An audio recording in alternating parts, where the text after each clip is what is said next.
بسم اللہ الرحمن الرحیم۔ بہت سے لوگ یہ سوالات پوچھتے رہتے ہیں کہ آپ دو شخصیات کے بارے میں کیا رائے رکھتے ہیں، اور شخصیات میں دو نام پوچھنے والے نے پوچھے ہیں۔ تو ایسی صورت میں ہم یوں کہیں گے کہ آج ہمارے اندر، ہمارے معاشرے میں، ہمارے پڑھے لکھے طبقے میں ایسی غلطیاں، ایسی کمیاں ظاہر ہونے لگی ہیں، اور پتہ نہیں یہ کہاں سے آئی ہیں۔ پہلے وقتوں میں مقابلہ بچے کیا کرتے تھے، اور بچوں کو آپس میں لڑایا جاتا تھا کہ دیکھتے ہیں کہ اس مقابلے کے اندر کون جیتتا ہے۔ اور جب آہستہ آہستہ جب ہم بڑے ہوئے، ہم نے دیکھا کہ اب بڑوں کا مقابلہ وقار کے خلاف سمجھا جاتا تھا، اور یہ نظریہ رکھا جاتا تھا کہ اب بچپنا چھوڑ کر اب بڑے ہو گئے، اب اگر خدا نخواستہ اس طرح مقابلہ کریں گے بھی تو ہو سکتا ہے دیکھنے والا یہ سمجھے کہ شاید یہ واقعی کوئی آپس میں مقابلہ کر رہی ہے۔ چنانچہ اس مقابلہ کرنے کو دیکھنے والے برا محسوس کرتے تھے، اور خود ہم بڑے ہو کر ہم خود بھی یہ برا محسوس کرتے ہیں کہ مذاق میں بھی کسی کے ساتھ جسمانی طور پر مقابلہ نہیں کرتے۔ تو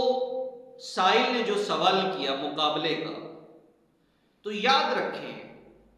اللہ کے نبی صلی اللہ تعالی علیہ وسلم کے زمانے میں مقابلہ کن چیزوں پہ ہوتا تھا؟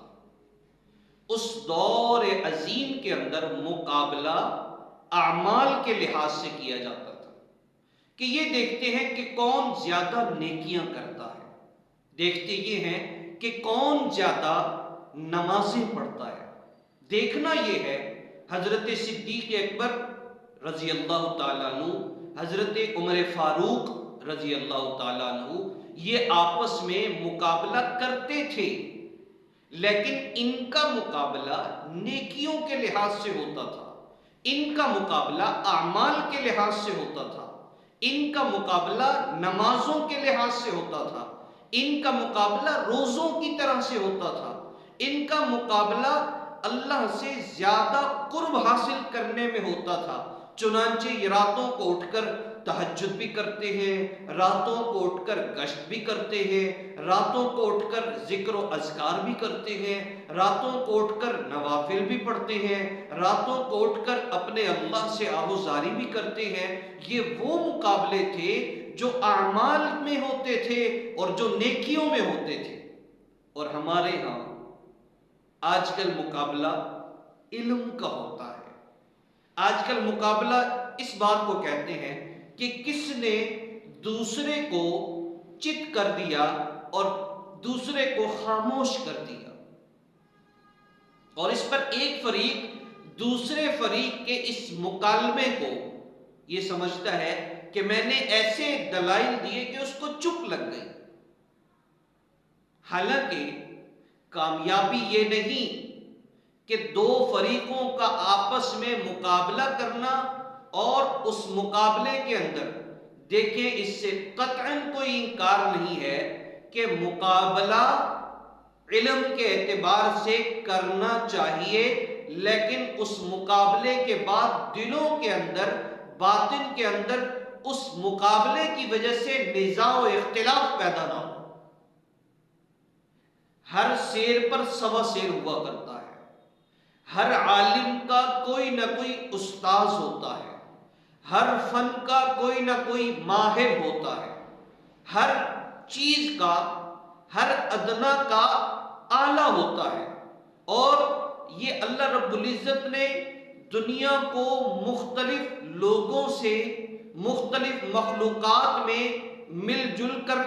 رہنے کا ایک انداز بتایا ہے، اور تمام انسانوں کے اندر خصوصیات بھی رکھی ہیں، اور انسانوں کے اندر کمیاں و کوتاہیاں بھی رکھی ہیں۔ تو یاد رکھیں مقابلہ کریں لیکن نیکیوں میں، مقابلہ کریں اعمال میں، مقابلہ کریں قرآن پاک کی تلاوت سے، مقابلہ کریں اللہ کے راستے میں نکلنے سے، مقابلہ کریں اللہ سے قرب حاصل کرنے سے، مقابلہ کریں اللہ کے نبی کی سنتوں پہ عمل کرنے سے، مقابلہ کریں اللہ کی محبت میں تمام احکامات کے پورا کرنے سے۔ اس پہ مقابلہ نہ کریں کہ میرا علم زیادہ ہے، میرے چاہنے والے زیادہ ہیں، میرے لوگ زیادہ ہیں، اور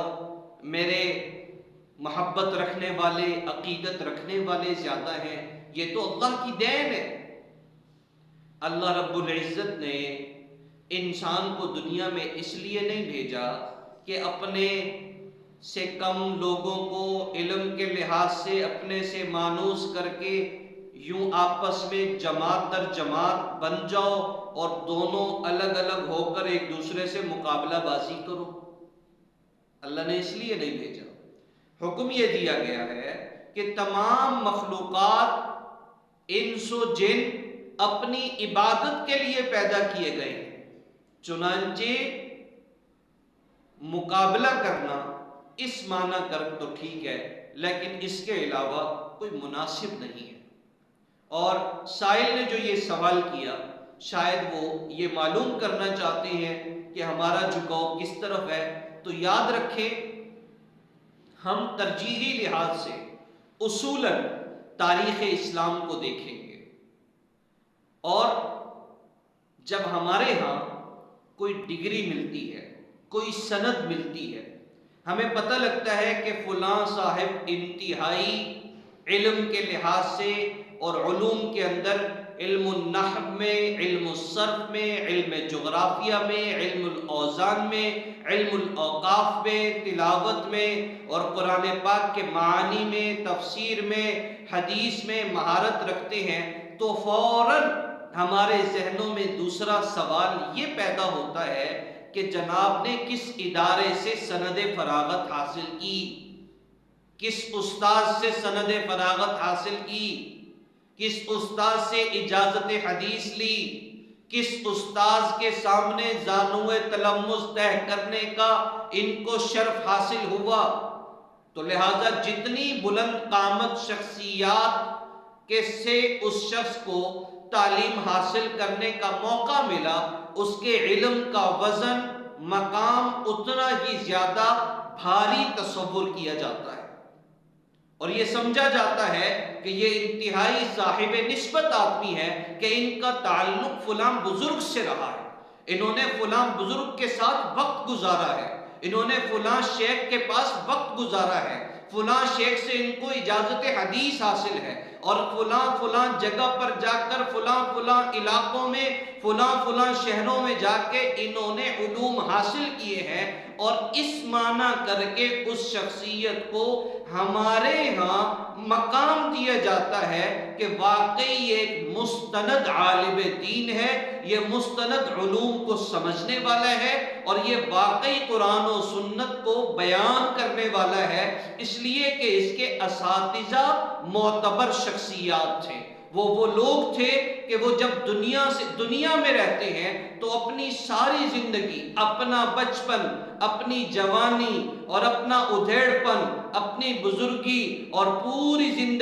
زندگی کے اندر سردی و گرمی، دن ہو یا رات، ہر وقت اپنے بچوں اور اپنے طلباء کے پاس تعلیم کے حصول میں، پڑھنے پڑھانے میں مصروف عمل رہے ہیں، لہٰذا یہ ان سے فیض یافتہ ہیں۔ خدا تعالیٰ کسی کی محنت کو جس طرح ضائع نہیں کرتا، لہٰذا یہ بھی اگر کسی سے تعلیم حاصل کر کے آئے ہیں تو اللہ تعالیٰ ان کی محنت کو کبھی بھی ضائع نہیں کرے گا، چنانچہ یہ ایک مستند اور محقق عالم دین تصور کیے جاتے ہیں۔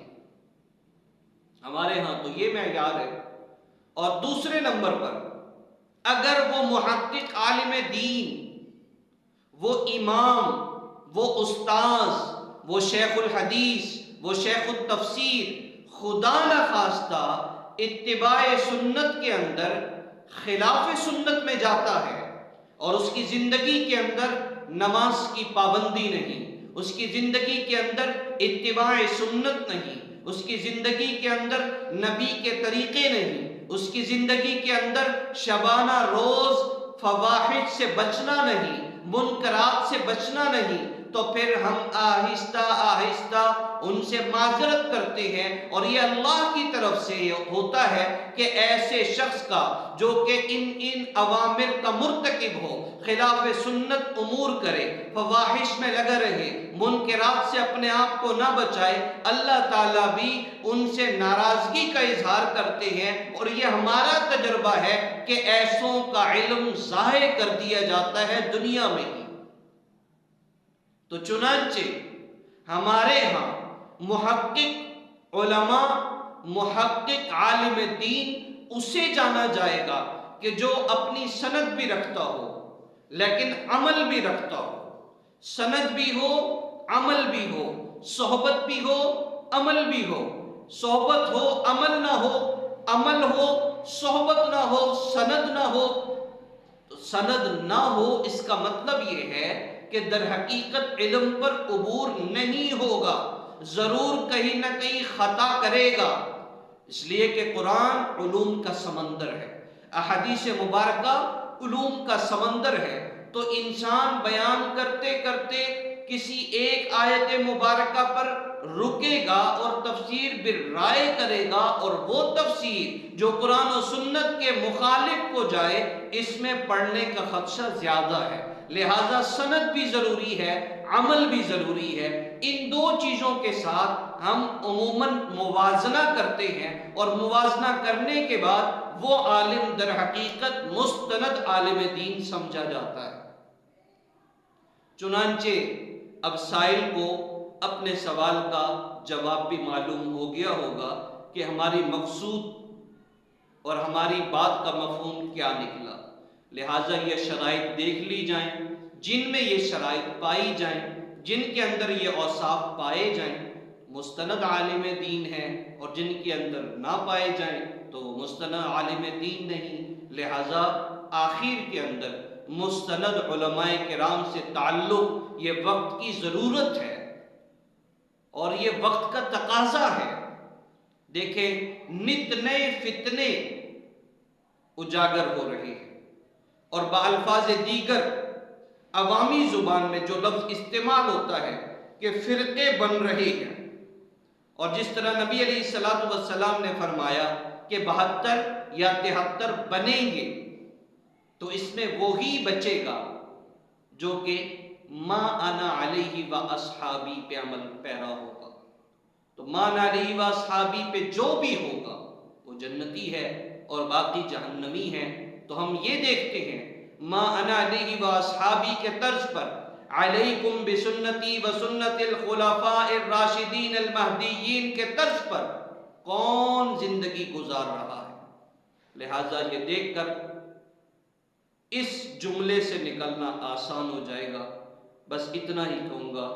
اللہ تعالیٰ سے دعا ہے کہ اللہ تعالیٰ ہمارے ایمان کی حفاظت فرمائے اور ہمیں ایمان کی سلامتی نصیب فرمائے۔ السلام علیکم ورحمۃ اللہ وبرکاتہ۔